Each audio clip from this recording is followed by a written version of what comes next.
industry. And also outdoor air pollution, which Nadia also talked about in the beginning. Open burning, as we move into fall, unfortunately, a lot of people want to burn their leaves, which can create huge problems for asthmatics who live in that area. Industry emissions, those in more urban areas deal with that. The one thing people often overlook, though, is traffic. Car emissions are a huge contributor to the particulate matter in the environment. We're fortunate being here in Indiana, we're not having to deal with the wildfires. Our colleagues out west are having huge issues and trying to figure out, you know, the indoor environment's a problem, but outdoors worse, and how do you keep the outdoor air pollution from getting inside? Like I said, let's keep our fingers crossed that doesn't become an issue for us here. I think it is important to note that things out west, though, do travel east. And just a few weeks ago, we had a lot of cloud cover and some of that smoke as it made its way east. So just because it's not directly here, there can be some long-term implications. And then ozone. Also, as Dr. Krupp mentioned, the August, when it gets really hot, we seem to have the most potential for ozone emissions. The other allergen issue outside, she talked about crops and planting and harvesting. Ragweed season started a couple weeks ago, and I myself am a victim of that. And like I said, August and September are worse for our asthmatics for a variety of issues. These triggers that we're talking about, though, they can occur everywhere. I'm going to primarily focus on the home. If time permits, I am going to touch on some school and outdoor issues in more detail. But since we spend a lot of time in our home, you know, there's at least, you know, hopefully at least 8 hours sleeping, another few hours in the environment. Our kids, unfortunately, are not outside as much, and they're inside on their screen times, and it's sitting sometimes where there are a lot of triggers present. Before we get into the fun pictures, though, I do want to, you know, let you know of some different research and studies that are available and what data exists, because a lot of people are looking for more in-depth detailed data information checklists. The Environmental Management of Pediatric Asthma, they do have these guidelines for healthcare providers, and any providers who are looking for specific tools, a specific language, I would encourage you to look at this publication. It's very beneficial. In some of the webinars that have been presented and from that guidance, a lot of times people are interested in what causes asthma or what exacerbates asthma. And the research is always ongoing. As soon as I say this, there could be something new tomorrow. I've had a lot of new stuff come across my desk in the past week, dealing with anything from air cleaners to different products that are available out there. But this research shows that there's a causal relationship a lot of times for exposures to cat allergen, cockroach allergen, for preschoolers, environmental tobacco smoke, and house dust mites. An association, though, exists for dogs, molds, rhinoviruses, and the nitrous oxides. There's less and limited evidence of an association dealing with formaldehyde and fragrance, RSV, and the environmental tobacco smoke for school-age children. So, because a lot of people are like, what caused my asthma versus what may be an association. So again, not to get too in the weeds, but I think some of that information is beneficial to know. I also found in the past couple of weeks the latest guidelines for asthma, and I did try to look at the environmental section. The good news is there is some information in there about the environmental in the environment and how it impacts asthma. What it doesn't address, I think, is equally important. They specifically don't address the utility of the clinical allergy testing. Again, as somebody practicing in the field, it's very beneficial to know what needle and which haystack we should be looking to focus, because if not, anything and everything in the home environment could be a problem. It doesn't talk about the mitigation of outdoor allergens. It doesn't address the mitigation of environmental tobacco smoke or irritants. and it doesn't address occupational exposure. Again, there's so much that could impact asthmatics. They tried to focus their guidelines on other things. So like I said, I think it's equally important though to know what it didn't address. The guidelines also did not recommend allergy mitigation for all individuals with asthma, which I thought was a little interesting. And I'm accepting it. I'm trying to digest it. Like I said, I just read through these, but they really are looking at a combination of exposures, symptoms, and the sensitization. So there's a lot of pressure, I should say, focused back at the medical provider to look at these issues. And unfortunately, you know, we're all busy, especially in the times of COVID, that how much time can a medical provider look deeply into those things. Like I said, this is my opinion. I think that's somewhat problematic because sensitization exposures often aren't known by the patient to necessarily give that information to the medical provider. So like I said, I think it's going to put a lot of pressure back on the provider and their team to try to look at this information. It also does recommend certain things. The one thing is it recommends only tailored allergen intervention strategies, which to me is a fancy way of saying is what we've been saying all along. Every patient is very individualistic as what triggers our asthma, and you really have to dive deep to figure out what that is to make it work for them. They also looked at whether we're dealing with a single component strategy to try to address and improve their outcomes, or looking at multi-component strategies.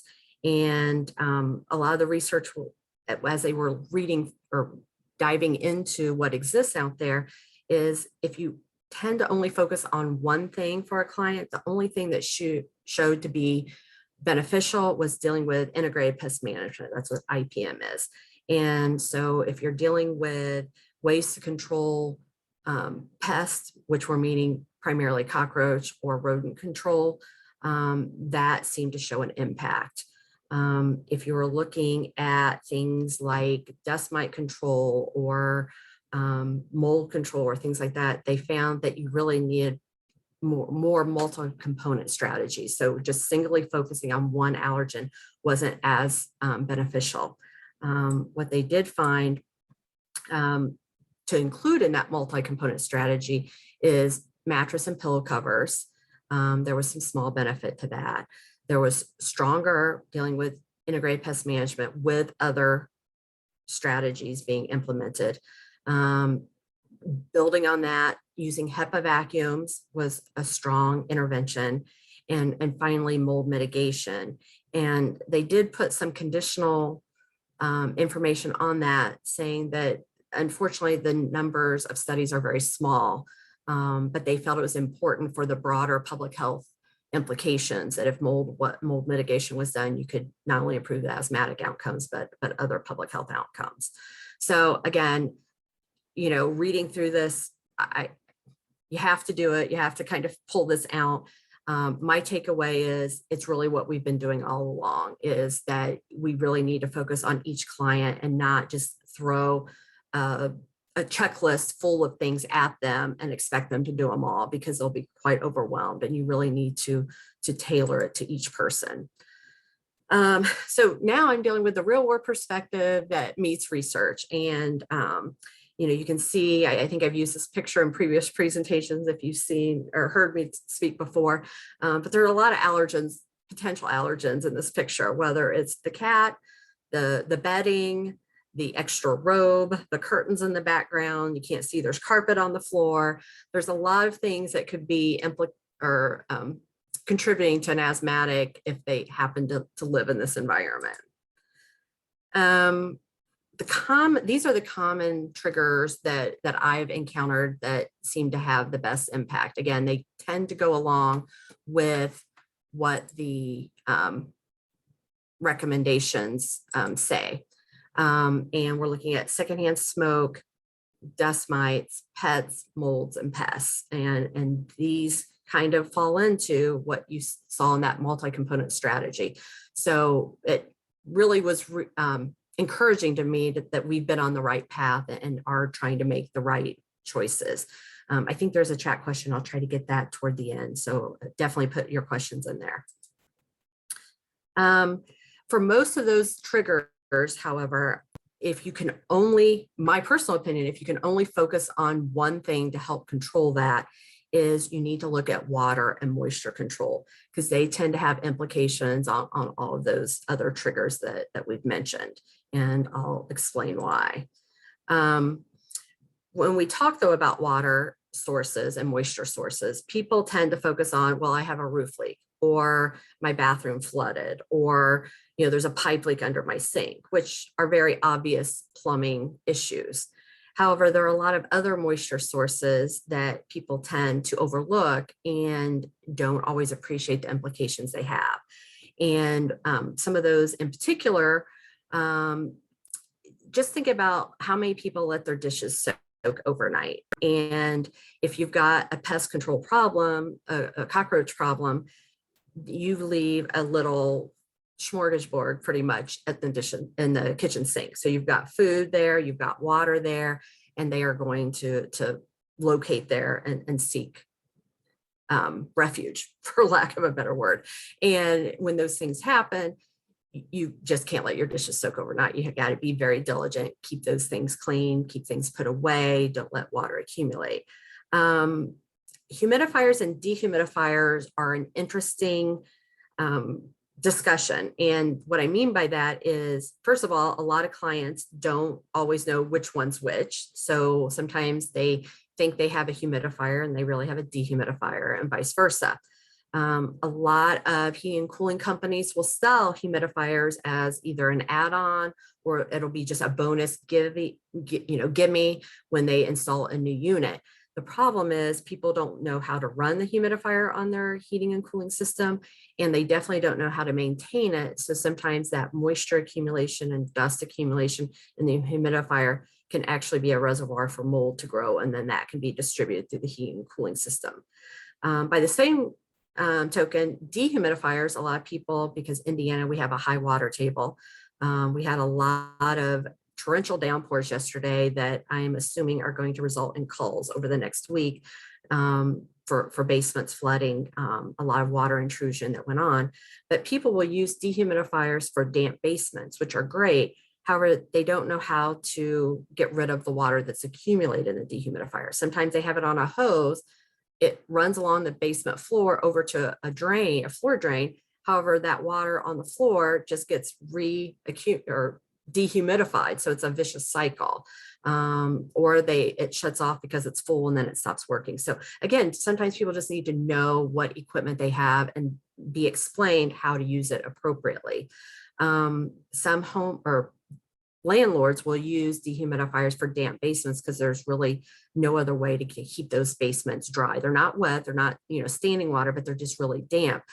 However, a lot of tenants are hesitant to use them because of the increased energy costs. So their electric bill may go up. So that's a constant battle. Fish tanks add a lot of moisture to a room that sometimes medical providers don't even know exists in a home. And so they ask clients who have a really dry house in the winter and they want to add moisture to the air, they'll actually over humidify the house, have a lot of condensation on windows. Air conditioners right now are a big source of water and moisture control. Not only do they cool the air, but they take the humidity out of the air. However, those coils, those drains where that humidity and moisture is collected tends to get cracked, leaked, and then that water leaks into the adjacent room. And we see a lot of those calls coming in right now where heating and cooling units just have not been maintained, especially over the past couple of years, because people didn't want people in their home. And now we're seeing the result of delayed maintenance. So those are some things to keep an eye on. And finally, clothes dryers. People don't realize that when their hose on their clothes dryer gets loose, not only are you putting the dust and lint into the room, you're putting all that moisture and heat in the room. And a lot of times we see mold growing on the wall behind a clothes dryer just because the hose has come loose. What to do? Obviously, you want to repair all leaks first and foremost. Trying to run those dehumidifiers and make sure they're maintained, take as much moisture out of the air, running your air conditioner. In multifamily housing, we run into issues a lot of times where clients won't use air conditioning. They just hate air conditioning. And what happens is, sorry about that. I think you see what I see when I pop those up. That when they don't use their air conditioner and their neighbor does, so one apartment is set at 70, another apartment is just like the outdoor air at 90, like it is today and hot and humid, that moisture in that room on those adjacent walls, condensation is going to form.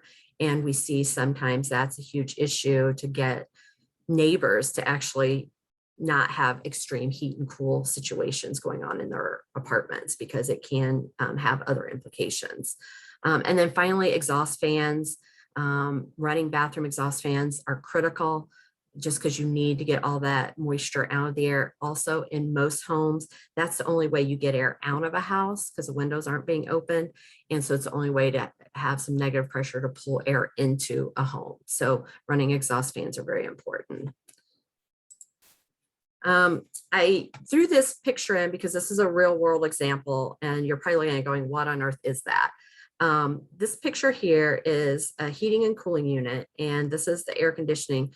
It was a furnace, and it was an apartment or a townhome that didn't have air conditioning when it was originally installed. And somewhere through the years, somebody went in and added a cooling system. And this little pipe here is what is the condensation drain line, and it's dumping into the cement slab underneath. And by the way, these are the air ducts then, where the air is blowing through the condo, or the townhome, I should say. So what happened was we had this mud, water, all being distributed throughout the whole townhome. And the asthmatic was having lots and lots of problems, as you can imagine. So we had to, in Marion County, we're fortunate that we do have some codes we can enforce. So we went in and cited the landlord and had them made the repair. So this was the after. And don't be afraid of this picture, I'll explain. It's actually a good thing. So they ran that condensate drain out here. So it goes to a pump, and it actually pumped to the washing machine drain. So all the moisture was being taken out of the unit. Now they actually went in with a sealant. This is not mud. It's actually a barrier that was put in. And so therefore we isolated the dirt that was also exposed. There's no water. We had them clean the actual ductwork. And lo and behold, we had good outcomes, and the asthmatic in the home had much better control and wasn't showing up in the ER. Moving on to dust mites. They're everywhere. People don't like to think about them because, you know, when you look at them under the microscope, they are a little freaky and scary looking. But you can never completely get rid of them. They eat our dead skin cells. They're around, but they can be controlled. Where you're going to find them are the places where you have the most skin contact. And some of those places are your bedding, your fabrics, your carpets, those places. The best thing you can do is to work with the client to be able to control those beddings. You saw on the guidelines, they said get mattress covers and pillow covers, and that sounds great. However, those cost money. And unfortunately, a lot of the clients we work with, they don't even have sheets for their bedding. They have a mattress on the floor. And so you have to meet your client where they are and try to figure out, and if you're not doing a home assessment, you need to try to get that information from them. And it's sometimes it's hard because clients and their parents don't want to disclose that they don't have those things to provide for their families. So, you know, sometimes the first thing is you have to actually get sheets for the bedding so that the sheets can be laundered. The mattress covers are great, but, you know, if you don't have sheets over them, they're going to be scratchy sometimes, hot sometimes, those sorts of things. Washing all your bedding in hot water and once a week, which also sounds great, except sometimes people don't have laundry services in their own home. So going to the laundromat once a week is a lot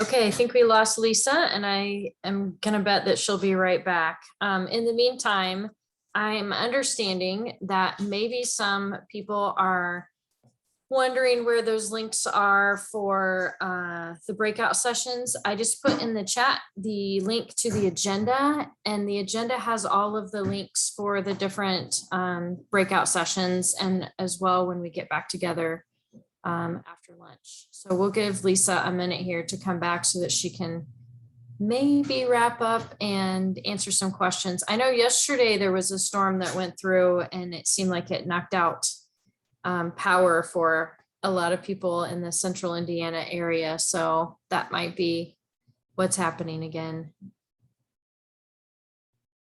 We'll give her just a second here. Does anybody have any other questions that you want to pop in the chat so that we can have those for her when she's ready?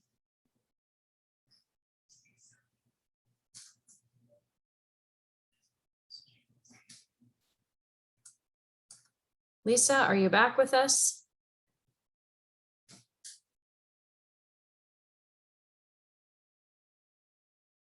I do not see her. Well, if you have questions, please feel free to share them, because what we can do is we can send a message out with answers to those questions if she's not able to come back and join us here in just a minute. I have a feeling that her internet went out. Anybody else in the Indy area that's having problems? I did yesterday. Yeah.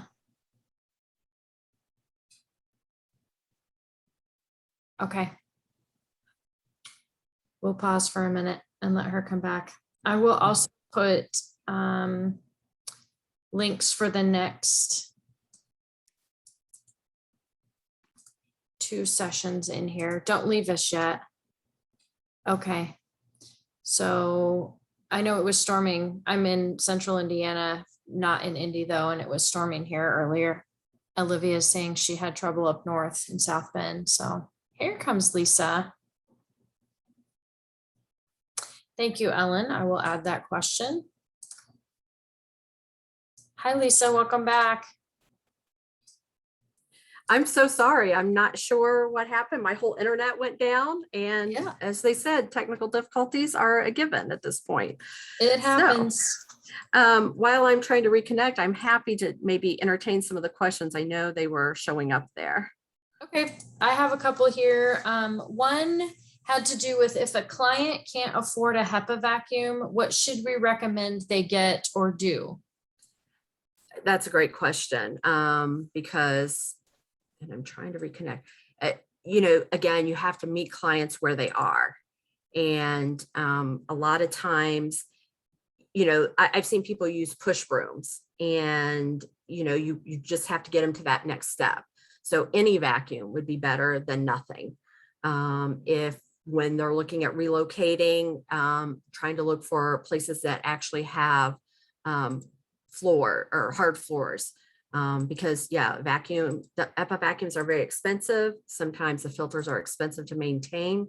And yeah, it's not an easy answer.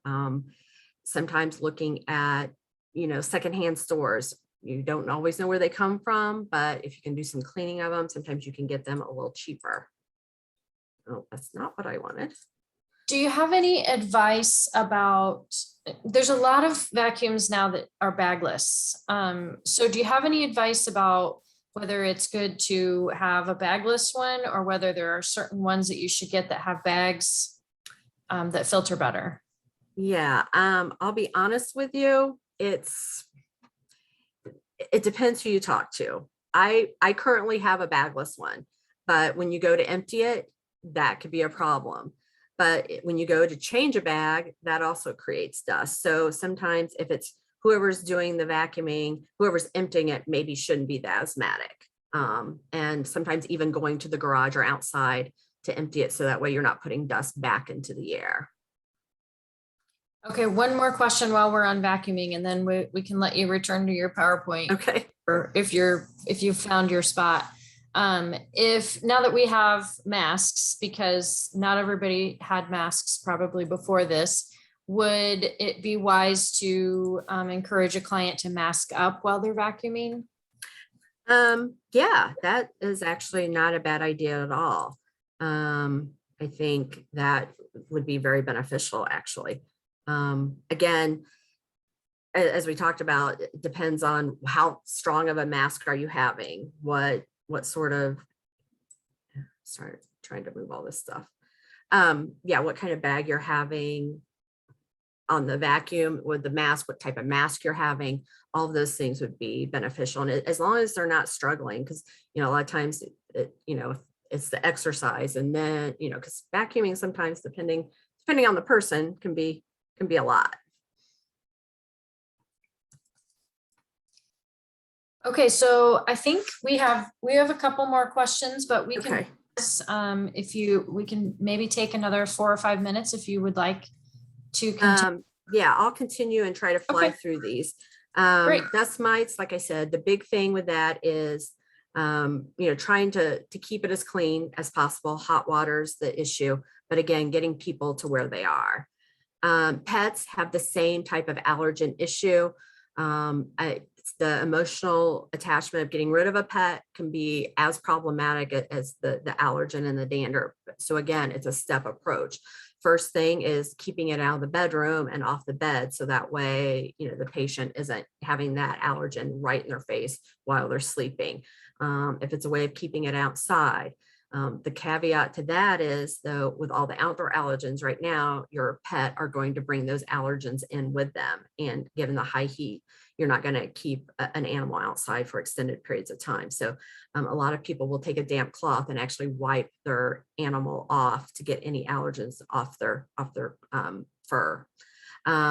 If it's that big of a trigger and problematic, maybe finding it a new home, maybe someplace where the person can still see the pet on occasion. Again, vacuum. And cats are very special because their allergen tends to hang around a lot longer, even after the pet's out of the home. Mold is everywhere. That's my talking point. I should just leave it at that. Mold is our number one call, and it's the number one thing people, whether true or not, believe is impacting their asthma. And the first thing I tell people is you're never, ever going to be in a mold-free environment. Mold's in the outdoor air, mold grows in dirt, mold is everywhere. However, you shouldn't find mold growing on surfaces in your home. And the big thing with that is mold needs water. So back to that first talking point, if you can control water, control moisture, that is the key. Houses do not have mold problems. They have water and moisture problems that aren't controlled, and therefore mold is the result. And fortunately or unfortunately, depending who you are, there are no regulations on mold as far as specific types or amounts. So different people react to different molds at different levels. Testing is not going to magically tell you if it's a problem for you or not. It's also not going to tell you what you need to do. What you need to do is identify the moisture problems, and from there you can address the surfaces that are affected. This is a picture of an apartment with mold. Obviously that didn't happen overnight. By the time they called us, it was pretty far gone. It's a sub-level apartment. You can see where the ground is, the water's all run in, and the mold's growing up the wall. These are some of the real world experiences, if you haven't done home visits, that you may encounter. This is the backside of a utility closet, and there's all kinds of mold and bacteria growing there. Vinyl wall covering is a great place for mold to grow. It loves the glue. And again, this is a bathroom vanity, and there's a leak inside the wall, and it just loves there. Next time you're at a hotel, look at the wall on the backside of the bathroom. If you see it bubbling, I encourage you to investigate that further, because that is a common occurrence. Again, what to do for mold. I know this is quick because we lost some time due to my technical difficulties. But as I said, you got to fix the water problem. Anything that's porous and absorbent, drywall, carpeting, ceiling tiles, if they're moldy, they need to be removed. Hard surfaces, cement, metal, wood studs, as long as they're still structurally sound, those things can be cleaned with a detergent and water solution. A lot of people want bleach to quote unquote kill it. people can react to dead mold spores. It's more important about trying to remove it more than quote unquote killing it. You should take care to disturb it as little as possible. So if you can tell the mold's about, from on the surface is 3 feet wide, you might want to go a foot or so on either side and cut that. So hopefully you're cutting into drywall that's not moldy. Mold, however, is not a regulated activity in the state of Indiana. Anybody can do any sort of mold remediation that they'd like. There are some great companies out there who've been doing it a while, but I can't give you a list of those like lead inspectors, asbestos inspectors, radon testers. That list does not exist. But there is great guidance at EPA's website on how to do some cleanups and removals. In case you thought we were done with mold, that's some carpet after a sewage soaked issue. So there's all kinds of things growing there. Pests, which I talked about this already a little bit. The big thing with that is food and water sources. Again, they're going to go, they need food and water to survive just like anything else. So we talked about the leftover food and dishes, anything in an open container. So, whether it's the potato chip bag, the cereal box, trying to put anything in hard closed containers is ideal. If not, at least trying to get some chip clips and things to seal it to the best of the ability. That's why I like seeing those things at, if you're having giveaways at health fairs, things like that are much more useful to people. Everybody needs an ink pen, but they lose them. But I can tell you, I have chip clips from health fairs from probably 10 years ago. Broken a couple, but I still have them. Pet food, again, if you leave a big bag of pet food out and open, and the pests will find it in addition to the pets. Just leaving your trash and not taking it out as soon as possible. Again, they're going to find their way in. And then finally, integrated pest management. It doesn't mean you can't use chemicals, but again, the chemicals can have their own problems. So the key is eliminating those water sources, eliminating the entry points, and then using baits and gels to help kill any pests that are still there. Versus spraying everywhere and causing other issues. Some of these I've already talked about. They're just miscellaneous sanitation items. Heating and cooling equipment. Again, these issues, especially in the times of COVID, have really been neglected. The one issue I'd like to kind of touch on just for a little bit, because I think I have a couple minutes here, is that with all of the rental issues and the delayed, rental assistance programs, please, any of your clients, encourage them to reach out to get rental assistance. I think we're going to have a lot of evictions coming up whenever that moratorium is finally lifted. A lot of people haven't done any maintenance. A lot of landlords have no idea what conditions their properties are right now. I think our housing stock, as problematic as it's been in the past, I think the next year is going to prove to reveal a lot of other issues. So I think reaching out to the rental assistance programs, because I know I heard in Indianapolis or Indiana, I don't know which one it was, that only 20% of the funds available have been allocated. So there is money available to people. Quick note on air cleaners, because again, in the time of COVID, that's become a big issue. There are guidance out there about getting good ones.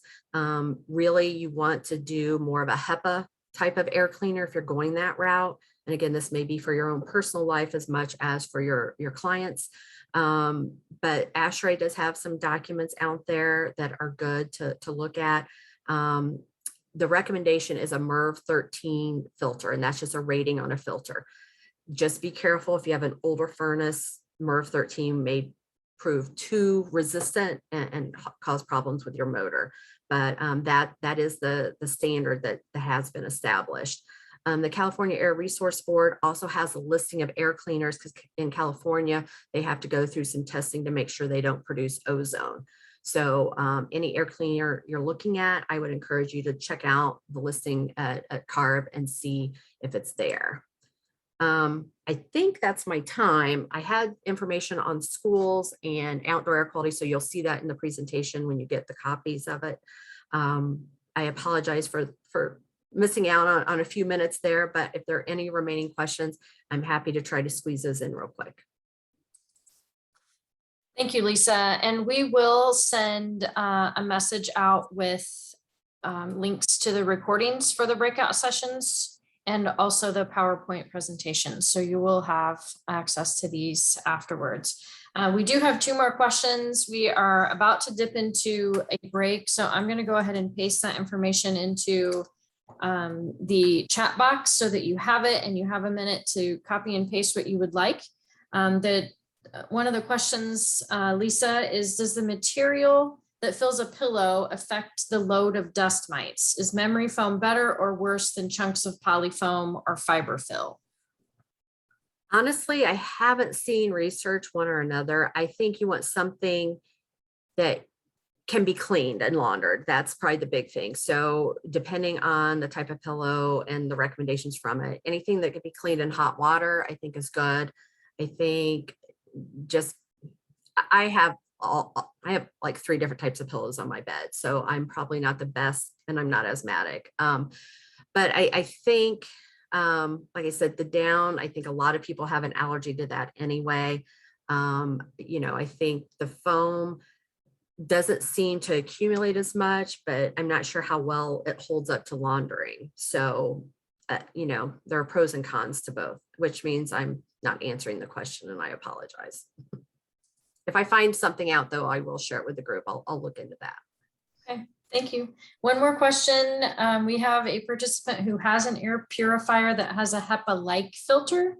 How does that compare to an actual HEPA filter?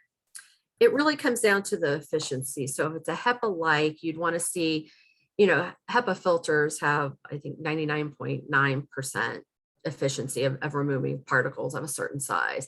If it's HEPA-like, it's probably not quite that efficient. So you'd really have to look into the specs of that air cleaner to see what their claims are.